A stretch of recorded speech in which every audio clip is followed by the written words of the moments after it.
भारत माता की, भारत माता की। मंच पर विराजमान भारतीय जनता पार्टी के सभी वरिष्ठ नेतागण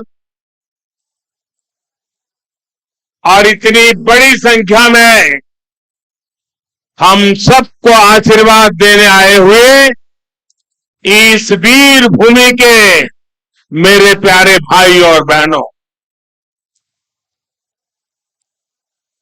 इस धरती पर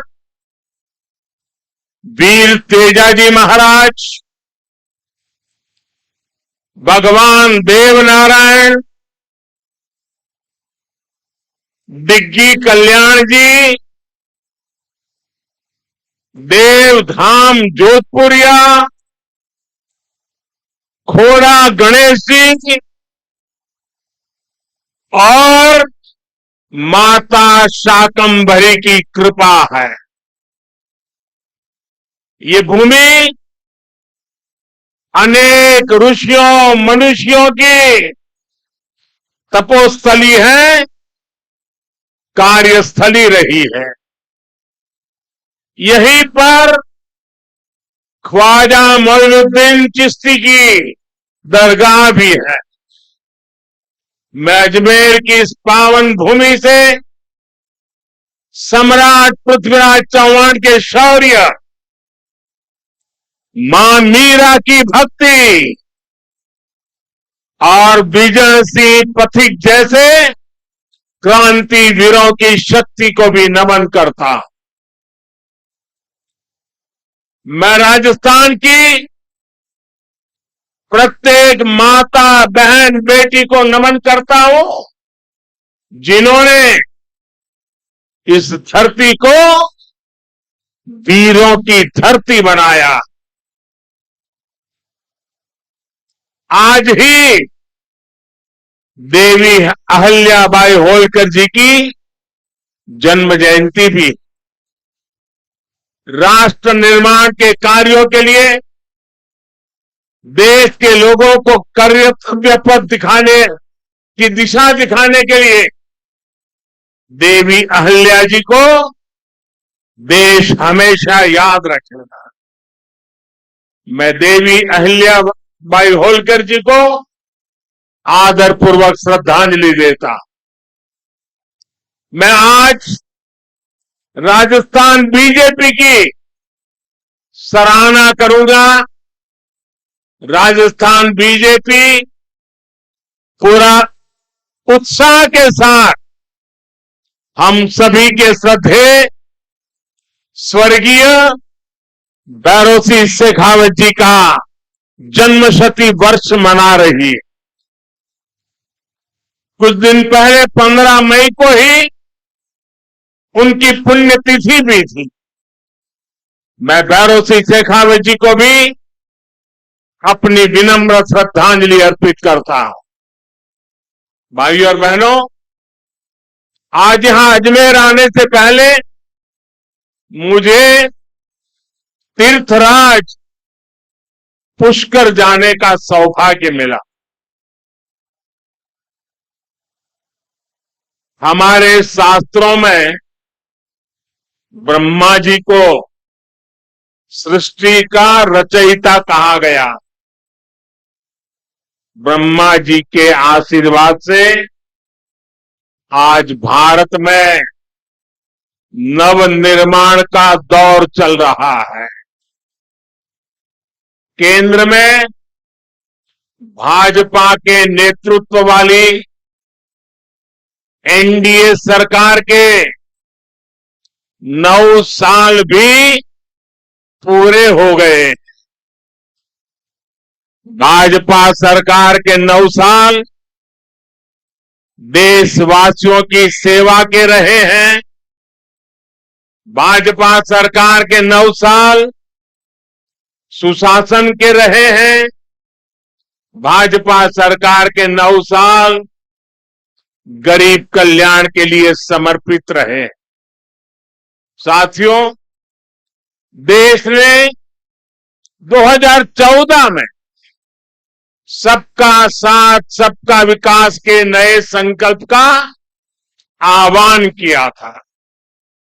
इस संकल्प में राजस्थान ने बहुत बड़ी भूमिका निभाई है।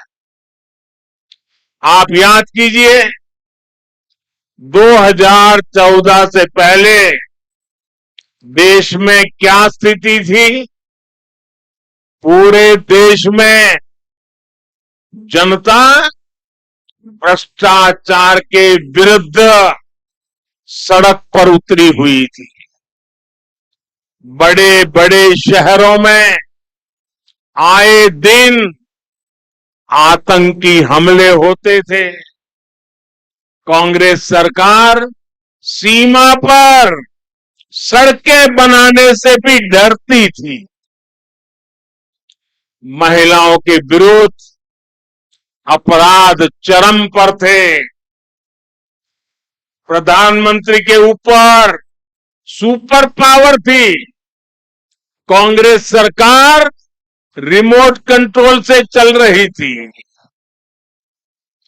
निर्णय होते नहीं थे, नीतियां चौपट थी। निवेशक निराश थे, युवाओं के सामने अंधकार था।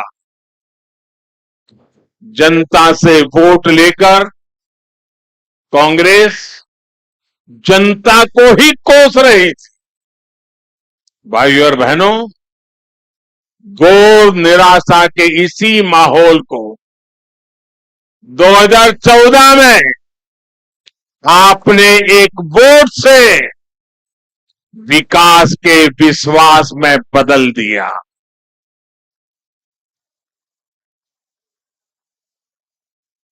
आज देखिए, पूरी दुनिया में भारत का यशगान हो रहा है।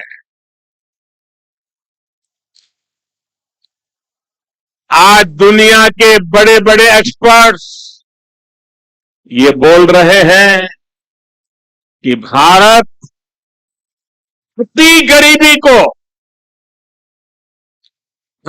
गरीबी को समाप्त करने के बहुत निकट है।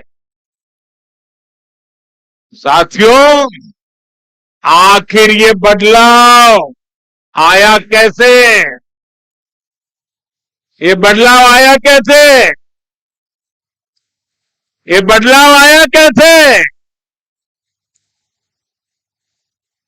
ये बदलाव आया कैसे?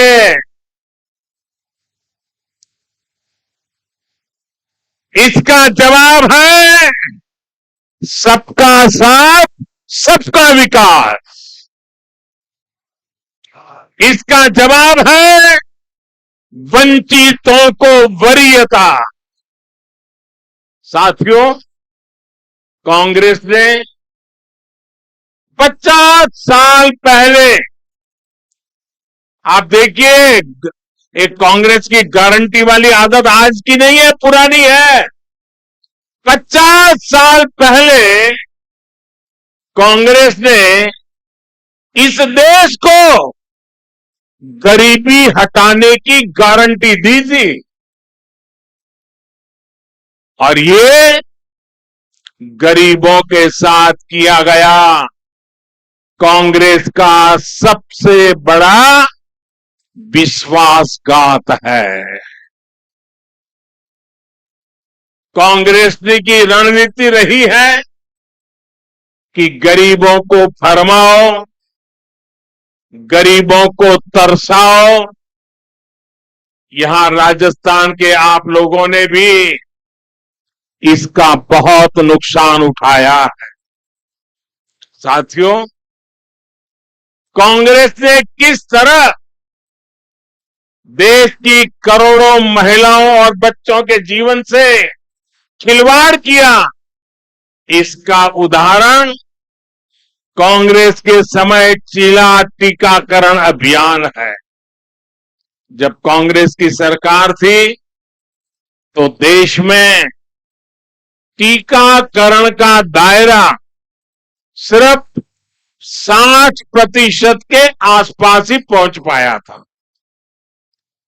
उस समय कांग्रेस के शासन के काल में 100 में से 40 गर्भवती महिलाएं और बच्चे ऐसे होते थे जिन्हें जीवन रक्षक टीके नहीं लग पाते थे।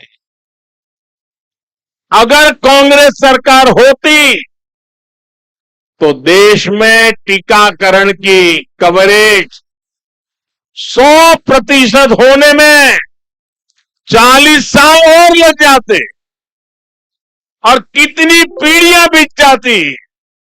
आप कल्पना कर सकते हैं कि जीवन रक्षक टीकों के ना लगने से देश में कितनी बड़ी संख्या में गरीब महिलाओं और बच्चों को अपने जीवन से हाथ धोना पड़ता।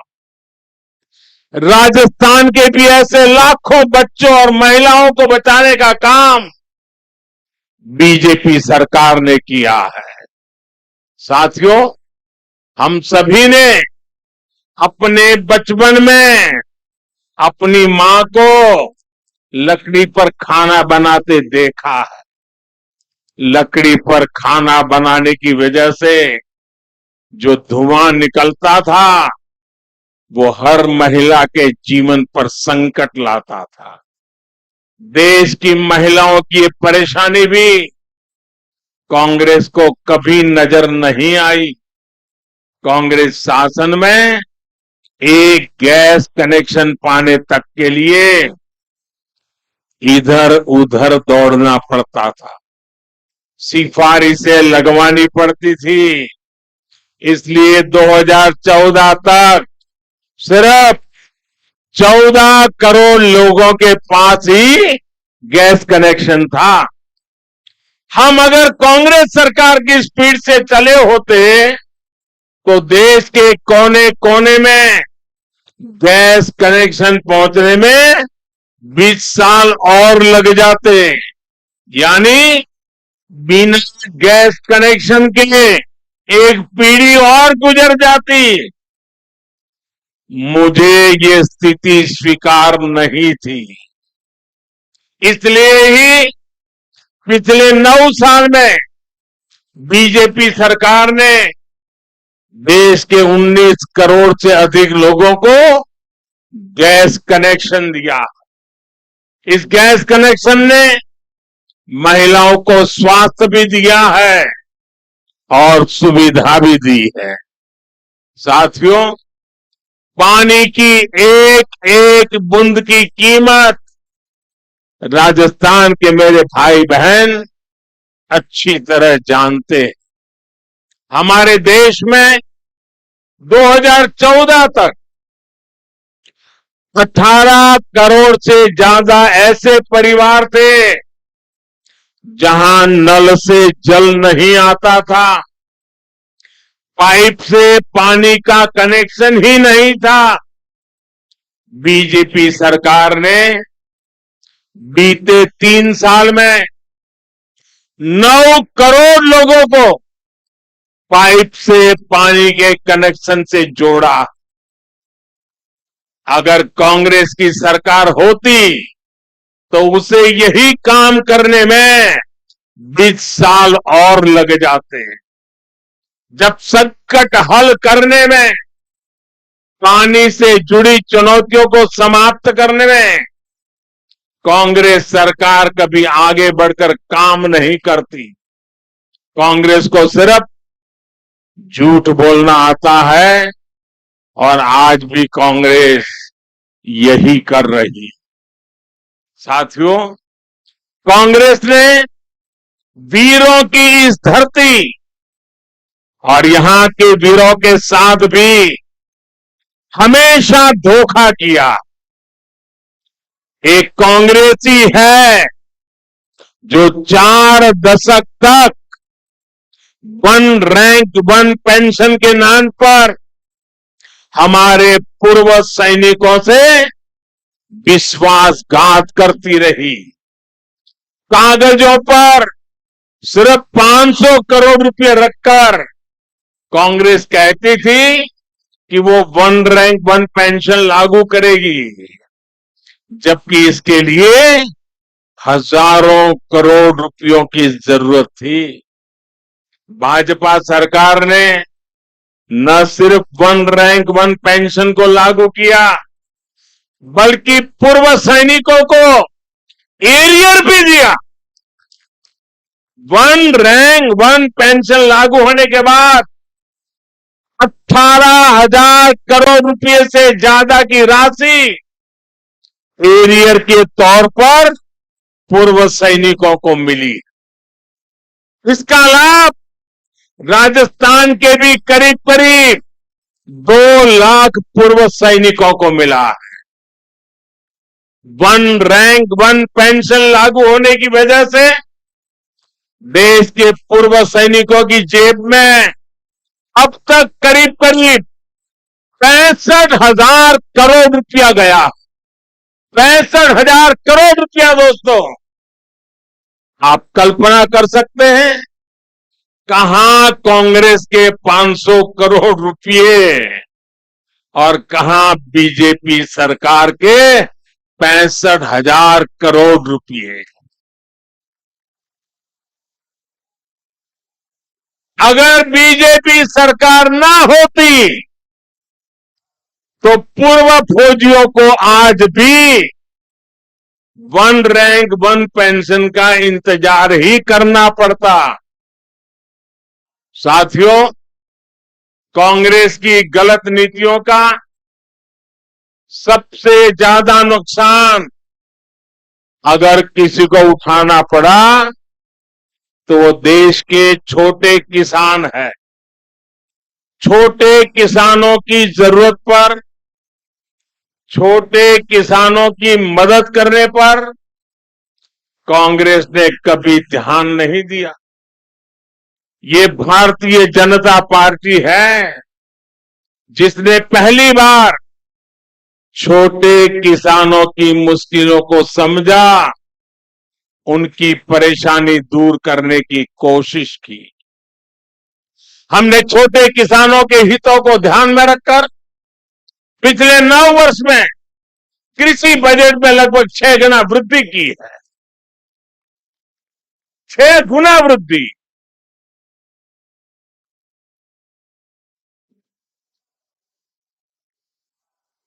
भाजपा सरकार में पहली बार किसानों को लागत का 1.5 गुना समर्थन मूल्य तय हुआ।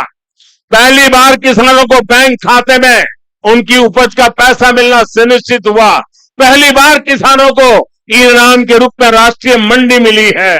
पहली बार किसी फसल बीमा योजना से किसानों को 1.25 लाख करोड़ रुपए से अधिक का मुआवजा मिला है।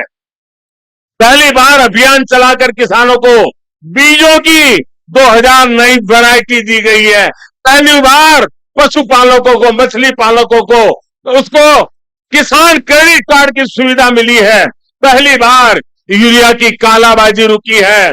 नीम कोटिंग होने का फायदा किसानों को मिला है।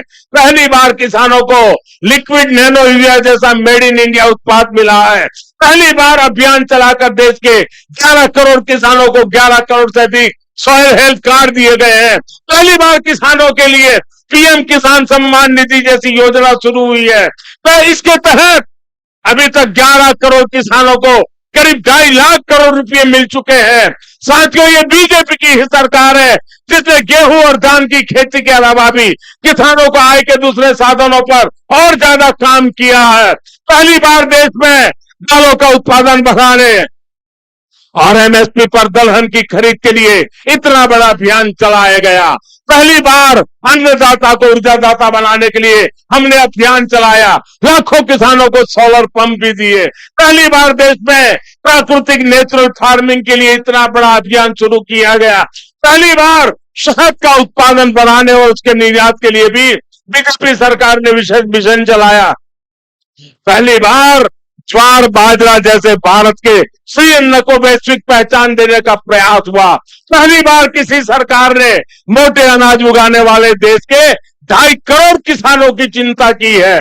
भारत के प्रयास से ही संयुक्त राष्ट्र ने 2023 को मोटे अनाज का अंतर्राष्ट्रीय वर्ष घोषित किया है। इन सब का फायदा यहां राजस्थान के किसानों को हुआ है, इस क्षेत्र के किसानों को हुआ है।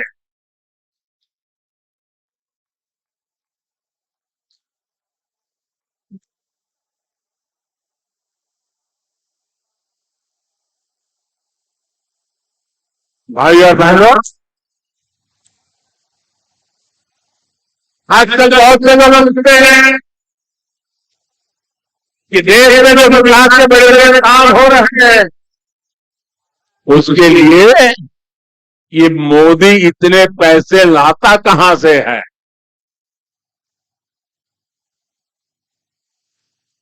चारों तरफ विकास का काम चल रहा है, इतने पैसे मोदी लाता कहां से है? मैं बताता हूं मोदी पैसे कहां से लाता है। पहले पैसे कहां जाते थे और आज कहां जाते हैं वो भी बताता हूं। हमारे देश में विकास के काम के लिए पैसे की कमी कभी भी नहीं रही है।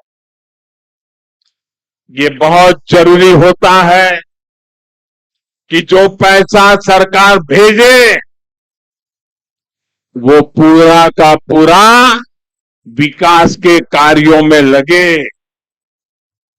लेकिन कांग्रेस ने अपने शासन में देश का खून चूसने वाली ऐसी भ्रष्ट व्यवस्था बना दी थी जो देश के विकास को खाए जा रही थी, खोखला कर देती थी। कांग्रेस के नेता पूर्व प्रधानमंत्री राजीव गांधी ने सार्वजनिक रूप से माना था कि कांग्रेस सरकार 100 पैसे भेजती है, 1 रुपया अगर भेजती है तो 100 पैसे में से 85 पैसे भ्रष्टाचार की भेंट चढ़ जाते थे। कांग्रेस हर योजना में 85% कमीशन खाने वाली पार्टी है। साथियों, बीजेपी सरकार ने बीते 9 वर्षों में जो देश का इतना विकास किया है वो इसलिए संभव हो पाया क्योंकि बीजेपी कांग्रेस की लूट के रास्तों को ही बंद कर रही है। बीते 9 वर्षों में बीजेपी सरकार ने आधुनिक हाईवे और रेलवे पर करीब 24 लाख करोड़ रुपए खर्च किए हैं। हाईवे और रेलवे 24 लाख करोड़। अगर कांग्रेस की सरकार होती और राजीव गांधी ने जो कहा था उस प्रकार से अगर हम विचार करें तो इसमें से 24 लाख करोड़ में से 20 लाख करोड़ रुपए बीच में ही लूट जाते, न रेल बनती न रोड बनता। बीते 9 वर्षों में बीजेपी सरकार ने 29 लाख करोड़ रुपए डायरेक्ट बेनिफिट ट्रांसफर डीबीटी के माध्यम से सीधे गरीबों के बैंक खाते में जमा किए। अगर कांग्रेस सरकार होती तो इसमें से 24 लाख करोड़ रुपए 85 पैसों के हिसाब से 24 लाख करोड़ रुपए बीच में ही लूट जाते। साथियों, और जब लूट की बात होती है ना तो कांग्रेस किसी में भेदभाव नहीं करती। कांग्रेस देश के हर नागरिक को, गरीब हो, दलित हो, पीड़ित हो, शोषित हो, वंचित हो, आदिवासी हो, अल्पसंख्यक हो, दिव्यांग हो, महिला हो, युवा हो, सबको समान भाव से लूटती है। बीते 9 वर्षों में बीजेपी सरकार ने आदिवासी बच्चों को 22,000 करोड़ रुपए से ज्यादा पढ़ाई के लिए भेजे हैं। अगर कांग्रेस सरकार होती तो इसमें से 19,000 करोड़ रुपए बीच में ही लूट जाता।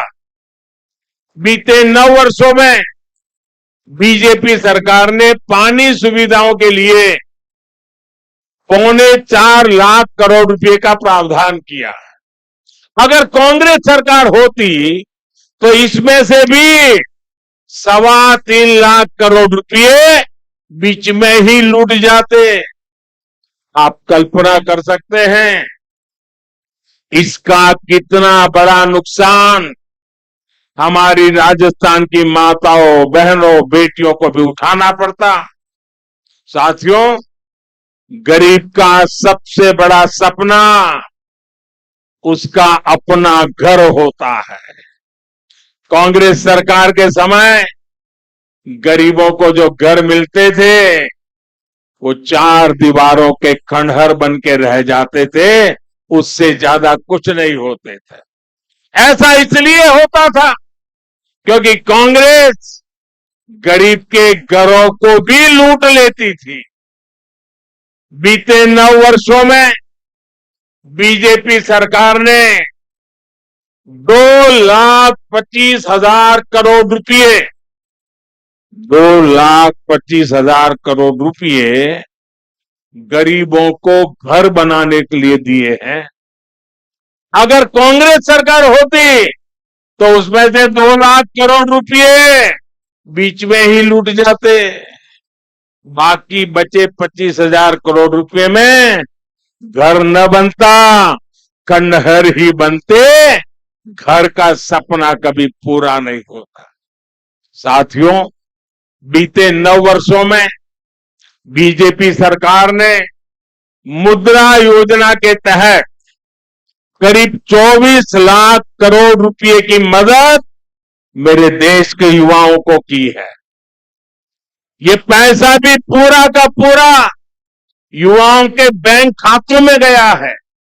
साथियों, जब देश का पैसा देश के विकास में लगता है तो विकास दिखता भी है और विकास महसूस भी होता है। ये हम राजस्थान में भी होते हुए देख रहे हैं। राजस्थान में बहुत बड़े रेल नेटवर्क का बिजलीकरण हो चुका है। कुछ समय पहले ही मुझे दिल्ली अजमेर वंदे भारत एक्सप्रेस को हरी झंडी भी दिखाने का भी अवसर मिला था। इस ट्रेन से पुष्कर आने वाले लोगों को, ख्वाजा मोइनुद्दीन चिश्ती की दरगाह आने वाले लोगों को बहुत मदद मिली है। डेडिकेटेड फ्रेट कॉरिडोर का लाभ मिलना भी राजस्थान को शुरू हो चुका है। दिल्ली मुंबई एक्सप्रेसवे से भी राजस्थान के अनेक जिलों को लाभ हो रहा है। बॉर्डर के क्षेत्रों तक पहुंचना भी अब और आसान हुआ है। इन सभी ने राजस्थान में टूरिज्म को बढ़ाने में, रोजगार के अवसर बढ़ाने में बहुत बड़ी मदद की है। साथियों, पिछले 9 वर्षों में भारत के लोगों ने अपने जिस सामर्थ्य का प्रदर्शन किया है उसकी जितनी प्रशंसा की जाए वो कम होगी। देश की हर सफलता के पीछे भारत के लोगों की मेहनत है, भारत के लोगों का पसीना है। देश को आगे ले जाने के लिए हर भारतवासी ने जो संकल्प दिखाया वो अद्वितीय है। ये भारत के लोग ही हैं जिन्होंने महामारी के बाद देश की अर्थव्यवस्था को नई ऊंचाई पर पहुंचाया है। ये भारत के ही लोग हैं जिनकी वजह से आज दुनिया कह रही है कि ये दशक भारत का दशक है, ये सदी भारत की सदी है। लेकिन भाई और बहनों, भारत की ये उपलब्धियां, भारत के लोगों की ये कामयाबी कुछ लोगों को पच नहीं रही है। 3 दिन पहले आपने देखा है भारत को नया संसद भवन मिला है। आपने टीवी पर देखा, मैं आपसे पूछता हूं, ये नया संसद भवन आपको गर्व हुआ कि नहीं हुआ? आपका माथा ऊंचा हुआ कि नहीं हुआ? हमारे देश की शान बढ़ने का आपको आनंद हुआ कि नहीं हुआ? लेकिन कांग्रेस और इसके जैसे कुछ दलों ने इस पर भी राजनीति का कीचड़ उछाला। कई कई पीढ़ियों के जीवन में ऐसे अवसर एक बार ही आते हैं, लेकिन कांग्रेस ने भारत के गौरव के क्षण को भी अपने स्वार्थी विरोध की भेंट चढ़ा दिया। कांग्रेस ने 60,000 श्रमिकों के परिश्रम का, देश की भावना और आकांक्षाओं का अपमान किया है। 60,000 मजदूरों के पसीने को उन्होंने लात मारी है। उनको गुस्सा इस बात का है कि गरीब का बेटा इनके अहंकार से आगे आड़ा कैसे आ रहा है, अड़ा कैसे हुआ है। इनको गुस्सा इस बात का है कि गरीब का बेटा इनकी मनमानी चलने क्यों नहीं दे रहा। इनको गुस्सा इस बात का है कि गरीब का बेटा इनके भ्रष्टाचार पर, इनके परिवारवाद पर सवाल क्यों खड़े कर रहा है। साथियों, 2014 में आप लोगों ने कई दशकों बाद केंद्र में एक स्थिर सरकार बनाई। भाजपा के ने आपके हर आदेश की मर्यादा रखी है, लेकिन आपने 5 वर्ष पहले राजस्थान में भी एक जनादेश दिया था और बदले में राजस्थान को क्या मिला? क्या मिला? अस्थिरता और अराजकता। यहां 5 साल से विधायक, मंत्री, मुख्यमंत्री आपस में लड़ने में ही बिजी है। राजस्थान की जनता की कांग्रेस को कोई चिंता नहीं है। राजस्थान में अपराध चरम पर है। लोग अपने तीज त्योहार पर शांति से नहीं मना पाते। कब कहां दंगा हो जाए इसकी कोई गारंटी नहीं। और कांग्रेस सरकार आतंकियों पर मेहरबान है। कांग्रेस की सरकार आकंठ तुष्टीकरण में डूब गई है। साथियों, यहां बेटियों के खिलाफ साजिश करने वालों को राजस्थान की कांग्रेस सरकार ने खुली छूट दे रखी है। कांग्रेस सरकार को बेटियों की सुरक्षा की, बेटियों के हितों की परवाह नहीं है।